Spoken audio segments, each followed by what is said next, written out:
Welcome to what? The CoWaCo, the company water cooler. You all know. All right. Like, subscribe, share, comment, and we're not financial advisors. This is for educational purposes only, but we about to get it in. So first, we're going to talk about how to begin investing. Chris, what you got to say? Yes. Yeah, that's very, so Leroy and I were talking before we got on. This is going to be really good. I'm Chris, that is Leroy.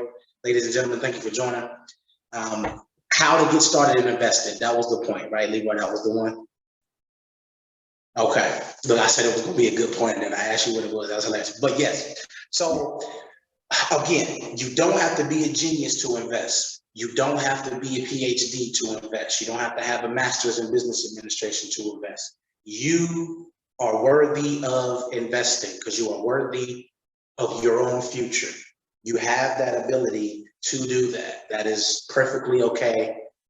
I have now for a little while now been telling people, give yourself permission to win.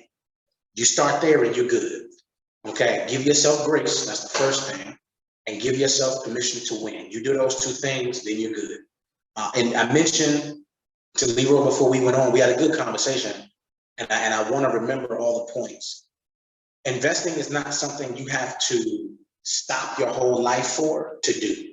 Investing is something that can go on in the background, and you can keep doing everything else in the foreground. So if you're a business owner, if you're the top shot at your W-2, if you're an independent contractor and you're doing really well, you can still invest. As a matter of fact, still invest. Spend a little bit of time on it. You've got 10, 15, 20 minutes a day to say, okay, let me research the top 100 companies and invest in the top 100 companies, or the top 10 companies and invest in the top 10 companies, right? Or let me invest in companies that I know are not going to be anywhere in 5, 10, 15, 20 years. They're going to be right here making just as much, if not more money than what they are right now. So it's not something that you have to halt everything else for in order to do. You can invest in the background, just as long as you remember to stay constant in your contribution. Okay, if that means setting aside a certain amount of money every year, if you want to do that, certain amount of money every month, certain amount of money every week. I suggest, and I think Leroy would too, every week, right? You probably, every week you would say invest. Okay, so because it's something that you'll have to remember to do every 7 days. So it's something that'll be constant and fresh on your mind. And of course, I'm with the micro investor strategy anyway. So if you 20, 30, 40, 50 bucks, put it in there. But get started on investing on the applications that you hear people talking about investing on, right? And there's so many widely available. And to be honest with you, a lot of people underutilize their financial institutions to begin investing. You got to remember, when you open up a bank account, those of us who have the ability to do so, we're privileged enough to do so. When you open up a bank account, any money that you put in the bank account is immediately spent by that bank, right? Immediately spent by that financial institution. So, and many of them have minimums, right? For a simple checkings account. Why is that? Because they're going to take all of that money, they're going to leave you a drop, and they're going to take the rest of the bucket and they're going to invest it over there. But as soon as you invest that money, as soon as you put that money in that checkings account, boom, it's off to an investment, because they're not just going to let money sit. They're going to put money and do what the banks do. They're going to put money in assets that will grow. They're going to take the returns from that, and then the principal or the base or whatever it is that you put in there, you can have access to, as long as it's not too much, right? Because they only insure it up to $250,000. So if you put $250,001 in there, that $1 is not insured, right? You'll get another bank account. But they put this money in assets because assets are growth avenues, growth tools. And they don't just put it in the stock market.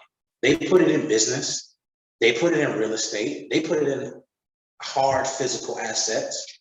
So do what they do. So go to your financial institution. I'm going to use bank interchangeably, but go to your bank and say to your bank, hey, I want some help investing. They have financial advisors there for free. Well, we'll put free in quotes because nothing is free. We know that. And only because you have the checkings account will they assist you. I'm interested in getting started invested. How do I do that?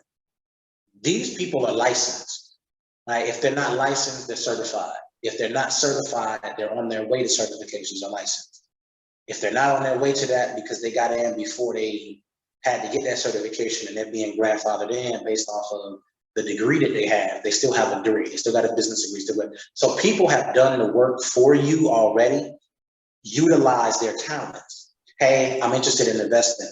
What platform should I use or what should I start investing with? And they'll give you all the avenues. They'll give you the resources to say, as a representative of this bank, I cannot tell you where exactly to put your money for liability reasons. Liability being you put all of your money in that and lose it. Now I'm to blame for it, and you can trace back the advice to me. So I'm going to say we're holding a financial literacy class that you can sign up for on this Friday from 1 to 3. Or we're going to have financial advisors in the lobby from noon to 4 on the 15th. Google Split, watch out for it. We're having a class on Tuesday morning from 9 to 11. We're going to have tea and crumpets and come on in and get, right? So utilize what you have, right? Most people, you have to understand the amenities you have available to you. And it's just a question. You're not asking these people to donate blood to you. You're not asking for a piece of skin. You ain't asking for a limb. You're asking for investing advice.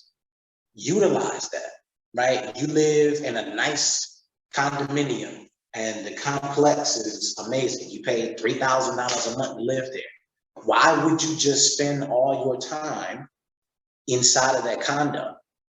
And you got a pool and you got a gym and you got a tennis court and then go to your office, go to the leasing office. Hey, what other amenities do you offer me? What raffles do you know what I mean? Like, you're paying for that. Utilize it. $3,000 a month to stay somewhere, man. Y'all better be giving out food stipends every month. You know what I mean? I'm sick, man. Y'all better be giving out some new Nikes every month. I need this my size. Okay, I need a brand new pair of Nikes every month. Here go my t-shirt size. I need something because I'm paying $3,000. Man, I need a massage. I need free toenail clippers. No, don't play games with me. Okay, this is what I need. I don't need no cuts and no little. Don't do that. Where's my? Because I'm paying for the service. So if I want to start investing and I have absolutely no idea where I should start investing, go to the place where investing happens all the time, right? If you haven't, go to the bank. That's what they're doing. And the good thing about when you have questions about investing, when you go to a financial institution, they have so many billions in assets. They're not worried about you taking over the world tomorrow and having an answer to you. They're really not. So when you go to them and you say, I want to start investing, where do I do that? A lot of the financial advisors, a lot of the employees, they'll be straight up with you and they'll tell you the answer, right? Particularly with loans, because this is where most banks get their revenue from, lending you money. So particularly with loans, you go to a bank and you say, hey, I'm interested in investing, or I'm interested in a loan here at this institution. A lot of financial institutions, they'll be straight up with you, like, yeah, no, you'll get a lower rate if you go over here. Because that's just a conversation that you have in between the two of y'all. And it's mostly auto loans and mortgage loans, right? So you go to the bank and they say, hey, look, for a mortgage with us, it's a little high, it's 4.5%. One of my friends or One of my roommates, because they're probably in a financial rut themselves. And they went over there and they got 3.8%. What? Yeah. And the terms are better. So, you can still stay here and get 4.5%, but 3.8% down the street, right? And so, because they're also in a financial situation that they don't want to be in, or they're in a financial situation they're working their way out of, right? You're more likely to help people in your situation than you are not. So if I'm making, a measly amount of money every year to advise people on loans, and I'm trying to get out of debt myself, and I see somebody come in with the same situation I had, and they got that same look on their face, and they feel the same way that I did, I'm gonna help them out. Hey, go over there and do your thing. I don't need a thank you card. I don't need this. I don't need that. Go ahead over there and do your thing. Still keep your account here, so I can keep my job. But, go ahead over there to get 3.8% instead of the 4.5% that you get here. So you have opportunities available to you. Utilize those opportunities. That cousin that that's a nerd and all he do is read about financials, and all he does is study the economy. All he does is study stocks. All he does is look at, well, what's doing this? Where's the best investment? Talk to him. Hey, cuz, look, man, let me, what you got? What you got, cuz? And he gonna tell you straight up, like, look, here's where my research stops. Your research is, you know what I mean? But it's gonna seem like a lot to you, but trust, there are people out there that know more than me. Hey, cuz, for real? It's people. It's people. And that's gonna, okay, cool. I can do that too. And sit with your cousin. Hey, you know what I mean? Sit with your brother, sit with your sister, your uncle, your auntie, your mom, your dad, right? Sit with these folks and say, look, this is where my information stops. This is what I want to do. And the important thing is people spend time on what they want to spend time on. So don't get offended if somebody like, nah, that's not for me. I don't do all that, because what if? Okay, you can answer all of the what if questions, right? Invest for the long term and you'll be good. There's no such thing as losing money over a 20-year period, right? Even, really a 10-year period. But put your money behind companies that are good, which is a small percentage, and you'll be fine. And you can do that. Like, these financial institutions have their money, these hedge funds have their money, these huge holding companies have their money behind these brilliant assets. Just put your money where they put their money and you're good. All of the institutions of the world have money in Apple. Tomorrow, they're not going to pull their money out. So if you put your little 2 cents in there and you throw another penny in there and you keep throwing pennies in that well, and the pennies turn into dollars, you're good for a long time, because the likelihood that Apple is going to fall or not be here, like all of a sudden, it's just not going to happen, right? But that goes for Apple, that goes for Microsoft, that goes for Tesla, that goes for Saudi oil, that goes for all of these companies. Home Depot is not going anywhere. So put your money in it, invest your money. All right, so I also want to piggyback on something that Chris said. With that question of how to invest, right? Look, 9 out of 10. Matter of fact, you're watching this video, you might be watching on your computer or your cell phone, okay? Your cell phone, right, have apps you could download on it, okay? So check this out. Look, I'm gonna run down real quick through a list of apps you can download on your cell phone to invest. So first, Cash App. Everybody, mainly a lot of people use Cash App. Cash App. So when you go on Cash App, you look down at the bottom, and you see those signals down there, those symbols. Actually down there, you see that one, that squiggly line? Just hit on that squiggly line. Go ahead and fill it out. They're gonna ask you some personal information. Boom. You got a bunch of companies you can start investing. And go back to what Chris said again, even if you do it weekly, 2 weeks, every time you get paid, $5 into companies that's on that Cash App that you've actually, researched, and you don't have to have a bunch of companies. You can have 5, you can have 10, 11. I wouldn't have like 20, 25, anything like that. Right. As long as you got some solid companies, you can be able to invest. Cash App. All right. Next, Robinhood. You can download the Robinhood app. Bam. Just go to your app store, iPhone, Android. Just download it. Fill it out. And then you can start, pulling up companies to invest, that you want to put money in. Again, on that particular app, you don't have to buy the whole share. $5, $10. Webull is another app. It's downloaded from your cell phone. You get on your cell phone.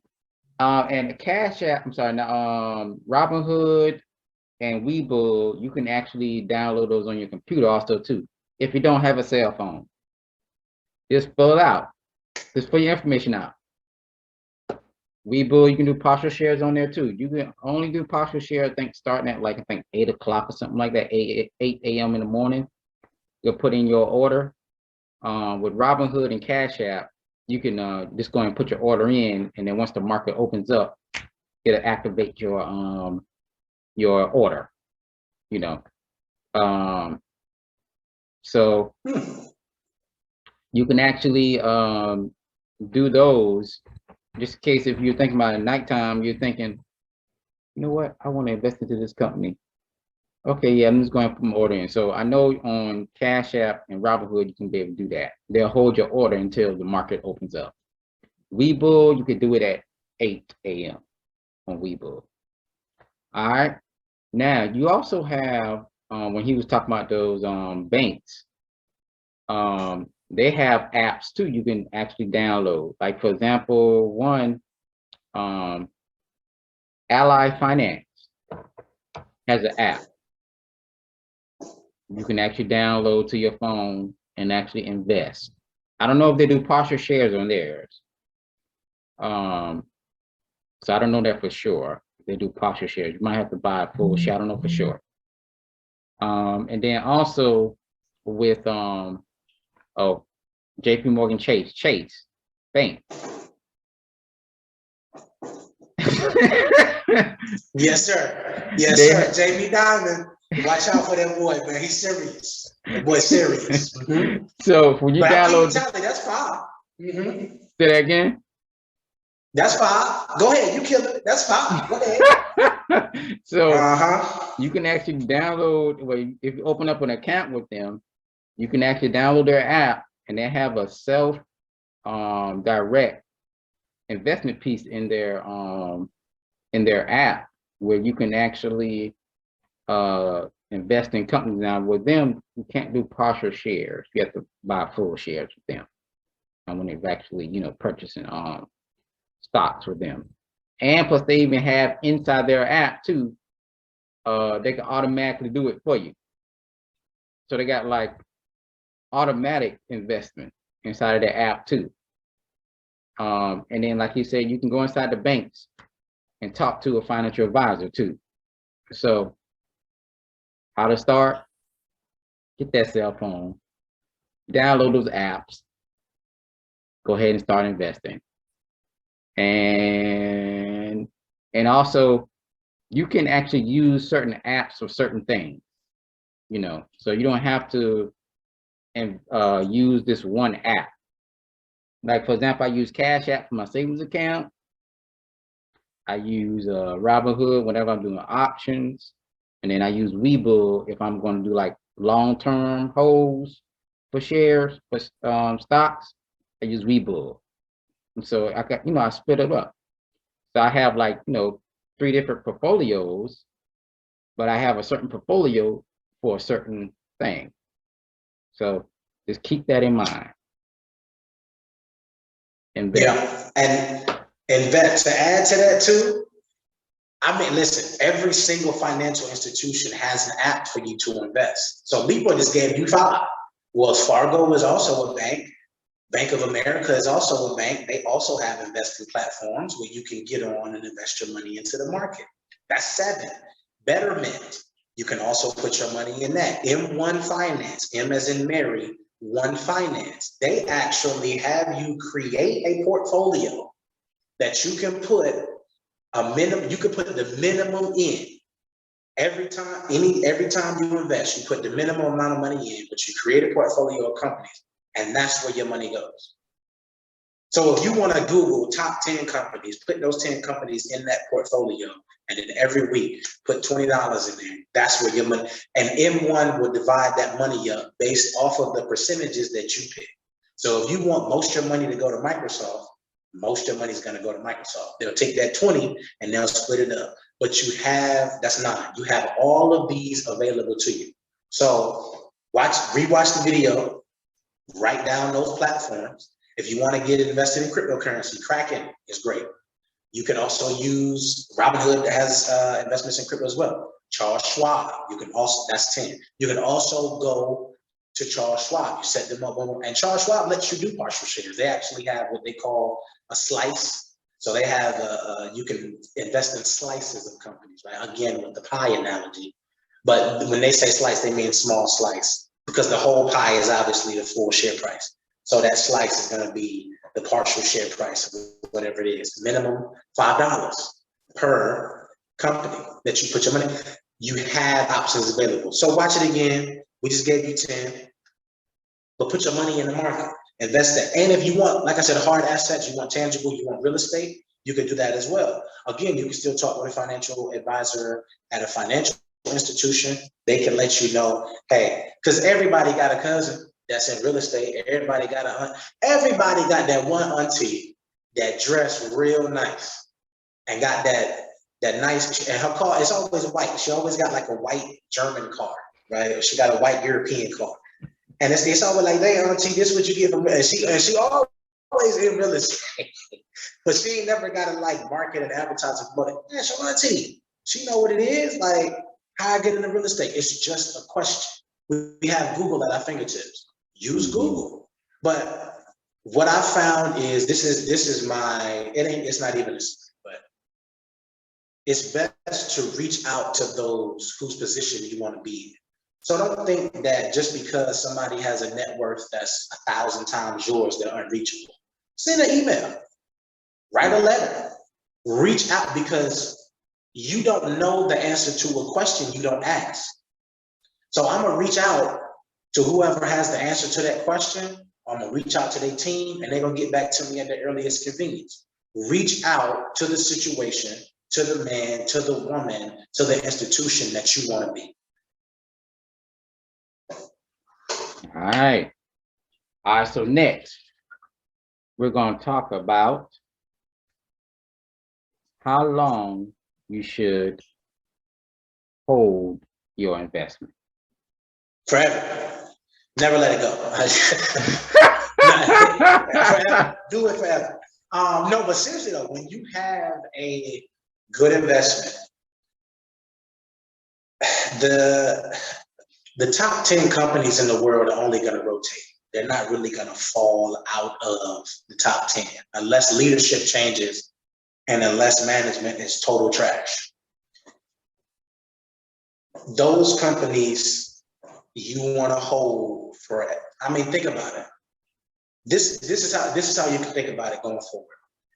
Are my children, are my grandchildren going to be familiar with, know, and use the products or services of companies A, B, C, whatever? If the answer is no, don't invest in that company. If you suspect that a company is going to get bought by another company because they're not as good, the answer is no. But if the company that you're looking to invest in is going to be here and they may have to make some divestments and some financial transitions, but they still going to be on top, and your children are gonna be 25, 30 years old, and you're gonna be a grandparent at that point, and that company is still gonna be around, still gonna be at the top of the game, that's the investment. That's what you, and how do you tell?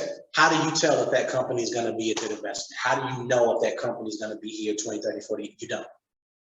You don't. You don't know what tomorrow is gonna bring for Earth, let alone an investment. But you wake up every day, you invest your time every day, opening up your eyes, looking out into the world, going to work, being with your family, being in an environment that you want to be in every day, but you never know when that's going to end. So treat investing like you treat life. I wake up every day, got good energy, doing my thing. I drink my lemon water. I might have my breakfast. I'm up and I'm about. My investment that I'm making, the personal investment that I'm making is in my life. So let me treat my money like I treat my life. Let me put it into something that I see is going to be here for a while. That's how you decide if an investment is good or not. And if you, I mean, really, if you get, listen, if you hear 1,000 people say that the, you know, that driver's side tire on your vehicle is flat, if 1,000 people say that that tire is flat, it's probably flat. Right, so go take a look at it. But if you have all of these people telling you this investment is a good investment, and these are people that you trust, or these are smart people, go where the smart people go, do what the smart people do. And if that's not enough, go back 500 years, go back 1,000 years. What investment over that time has sustained itself? Go back to the beginning of when investments, as we think of them now, stocks, were even introduced. Go back 100 years in this country. What is the trend of successful companies? Okay, companies do good for about 40, 50 years, and then another company comes in and takes their place. Another industry. And there's a pattern. Follow the pattern. That's how you do investments. Follow the pattern. But hold forever, particularly with companies that give money back to you for being an investor, or the value of those companies just seemingly skyrockets, and you can sell that. So you could invest $100, and then 9 months later, that company is selling for $150. And they keep doing, they constantly do this. And it's like, man, they for the past 8 years, you know, that company, 9 months from every time I looked at it, they always been $50, $60 above. So if I put 100 in here and I get 150 back 9 months later, I could have done that 8 times already. These are the companies, like, look at what these companies, look at the yield of a company. Right, look at the crop that these companies are bringing in. Okay, boom, the yield is great. It's a high yield, successful plant. We can harvest all of this. This is great. A small error that happened. But look at these companies that continue to produce. If they produce, invest. And if they produce over a long period of time, properly, and in a manner and a fashion that is conducive to growth, put your money behind these companies. I agree. Now, check this out too. Because it's talking about hold forever, right? Think of stocks that you actually invest in, again, as assets, right? Land, that's asset. So stock is asset. Now, real quick, whenever someone actually owns a land, right? And basically, let's say they want to start something else, you know, rich and wealthy people, they hold on to that land and they borrow against the land, use that money because they know that they're about to make some more money on top of the money that they're borrowing. So okay. So therefore, they borrow the money, then they make more money, right? And they pay back the loan, right? keep the profit, right? And they rinse and repeat. And they still got their land. They're holding onto that land for forever. It's an asset. So think of stocks like this too. Just get in your mind.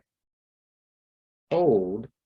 You can borrow against your stocks, make more money, pay back, right? You still got the stock or stocks, you know, pay it back. You made your profit, you know, from actually you borrowing against your asset, right? And you can still pass it on down.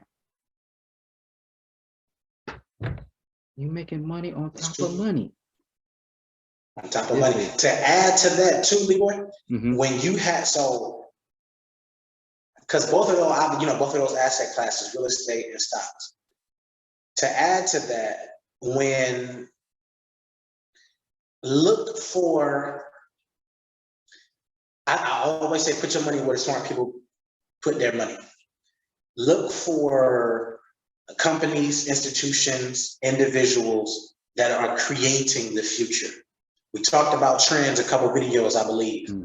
Look at those companies that are creating the future that you're going to live in. If they're not going to create that future, don't put your money behind them. It's as simple as that. If 30 years from now, because that's the only way that you, quote, stay on top, is that you create. So you take your land, you borrow against the land. Why are you borrowing against your land? Because you got an idea about the future that you think is better than the present right now. So you're going to put your money over there. You're going to create this new land. You're going to create this new space. People are going to invest in that space. The profits that you make from that space, you're going to put it back and pay back into your land, right? Like Leroy said, rinse, repeat. That's what you're constantly creating the vocabulary. You're constantly creating the ideology, the philosophy. If you are creating the culture of the future, you are constantly at the forefront of that, then your company is where I'm putting my money. Yes. All right. So guess what time it is now? It's time for the favorite, you know, stocks. Favorites of the week. Let's do it. All right. So, first one I'm gonna say is Google. Yeah. They about to have a stock split, like next week. Yeah. So, I'm gonna say Google stock split coming up. So, you know, you don't want to miss out on opportunity, because once Google does that split, but 5, 10, 15, 20 years from now. True. Yeah. So I'm gonna also say Square. I said Square last time. I'm gonna say Square again. Okay. Because just think about the benefits of what Square can do. You know, when they buying up companies and you know, you put your money wise low now. Square's gonna be, it's gonna be the joint.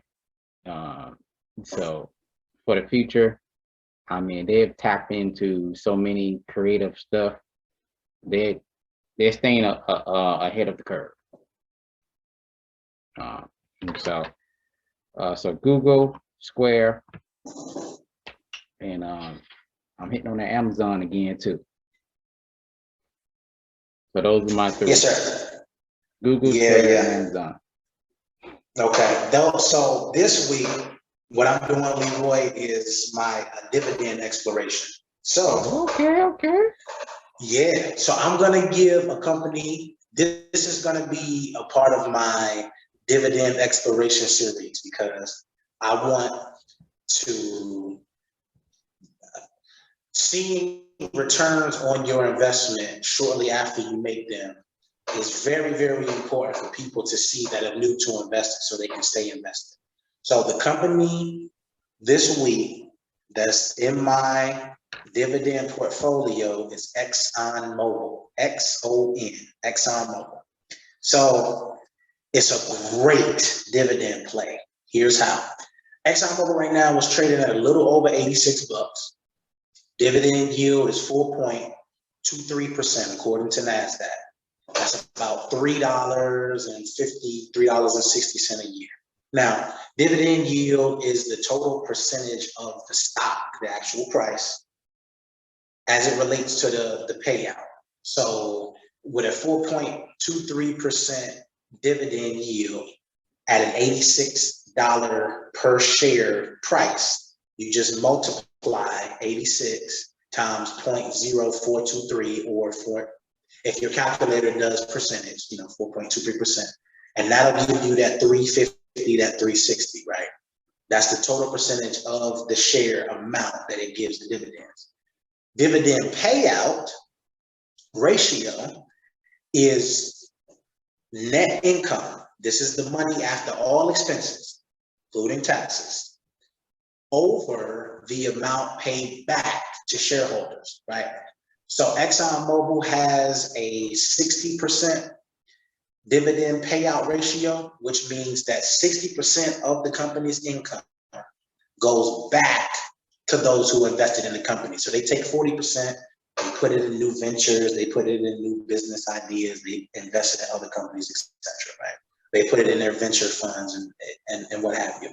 It's a quarterly dividend. They've been giving dividends for a long time now, but it's ExxonMobil. It's not really going anywhere. And they have investments everywhere, right? We're talking about a 150-plus-year-old company, right? So in '99, because it started off with Rockefeller, and of course, now you have ExxonMobil, the oil and gas giant. But please don't trip. Please don't trip. They have money in everything. This is how you know Exxon is a good company. If a battery manufacturing company, and batteries are the future, right? Batteries are where we're going. We're going to find that batteries are great, but there are alternative energy sources that we like better. But anyway, we'll say that for when we save it. Battery technology is the future. Every vehicle company, they're going to stop producing internal combustion engine vehicles in 10 years. Everything's going to be EV. It's going to be great, fantastic, right? Most of those power plants, most of those charging stations are going to be powered by coal. So, and you do have a few natural gas resources powering those as well. But trust that if ExxonMobil sees a battery company that's worth $300 million that is projected to be worth $30 billion in 10, 15 years, it's going to be a buyout happen. Exxon is going to step to that company and say, hey, thank you for getting our business up to speed. Here go your payout. And now Exxon is going to own that company. So please, understand this about giant organizations, mega organizations, and do your research on Facebook to see exactly what I'm talking about. These mega organizations, these companies, they only stay mega because of the acquisitions they made. Because at a point, your company is going to plateau. So you're going to need to find new talent. You're going to have to overcompensate that talent to want to stay at your company, right? It's in the 90 percentages. It's in the 90, it's 90 something plus percent. But you get a job at Facebook and you leave that job and go apply at Google and work at Google, you leave that job and go apply at Apple. Like, if you don't like one, you go work at the other, right? And it's really only like 3 or 4, that whole Silicon Valley circle that they have. But if you work at Facebook 7 years and you want to go work at Google, they're going to hire you. You want to go work at Apple, they're going to hire you. You want to go work at Oracle, they'll hire you, right? They have this, and like I said, I think it's like 90+% those who leave one of the huge tech giants goes and works at one of the other tech giants. But we're talking about dividends. So I'm gonna go back to ExxonMobil.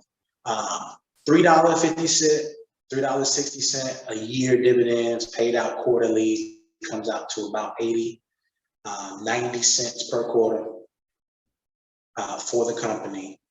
86 bucks trading right now. Exxon is not going anywhere. It's a good buy-in for that dividend play, 60% payout ratio. So they're taking the majority of the money and giving it back to you. This is for you. Thank you for investing. And then they're taking the 40% and they're working it elsewhere for you. So ExxonMobil is my dividend. I can't even remember the term that I use, but that's the dividend portfolio play of the week. Okay. All right. So you all, thank you all for watching the CoWaCo. Like, subscribe, comment, and share. All right. Peace. We'll see y'all on the next one.